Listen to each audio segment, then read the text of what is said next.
Everybody, I'm here today to tell you and show you what to do when your car is low on gas. This will be an easy driving lesson, so let's get right into the video.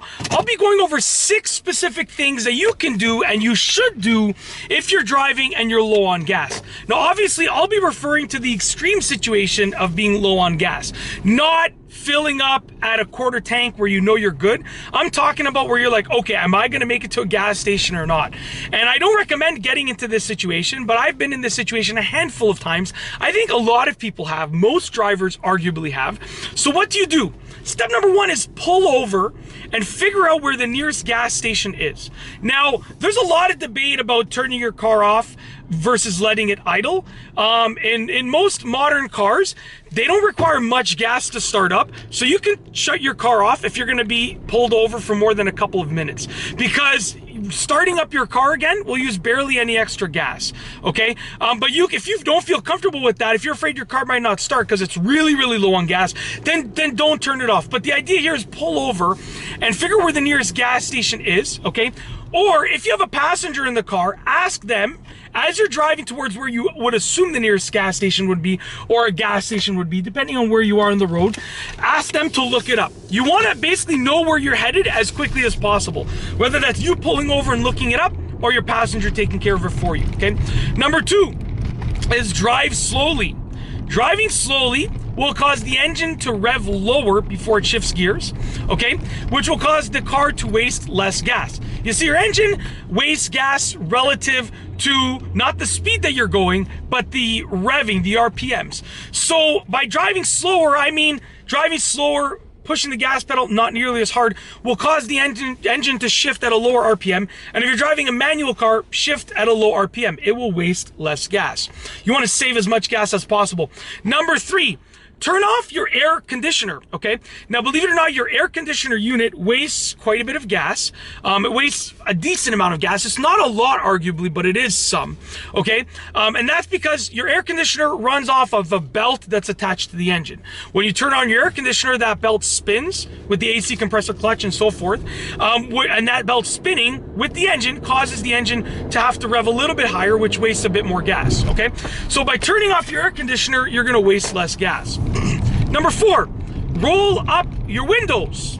And this actually will reduce your wind resistance. And believe it or not, it does a great, it doesn't save a lot of gas, but your wind resistance does go down a lot, meaning your car becomes more aerodynamic. If it's a really hot day and you have to keep your windows open, that's totally different. But on a day like today, when I'm driving, it's 11 degrees, which is a very comfortable temperature. I can drive without the air conditioner on and with the windows up, and it's very comfortable in this car right now. So you have to be your own judge. If it's too hot, then don't roll your windows up, leave them down. But if the temperature will allow for it, roll your windows up to allow your car to be more aerodynamic, okay?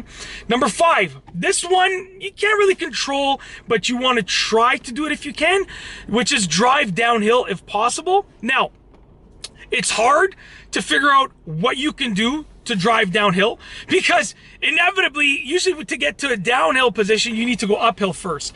But if you're lucky enough to already be on a raised surface and then you drive downhill, then that's a bonus. So if you can figure out how to drive downhill, that's even better, because your car will use even less gas than it would if you weren't driving downhill, okay?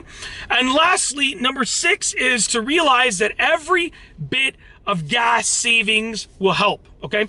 You know, like I said, if you are down to the line, okay, if you are running really low on gas, like to the point where you're like, you don't know if you're gonna make it to fill up or not, then every tiny little bit of gas savings will help.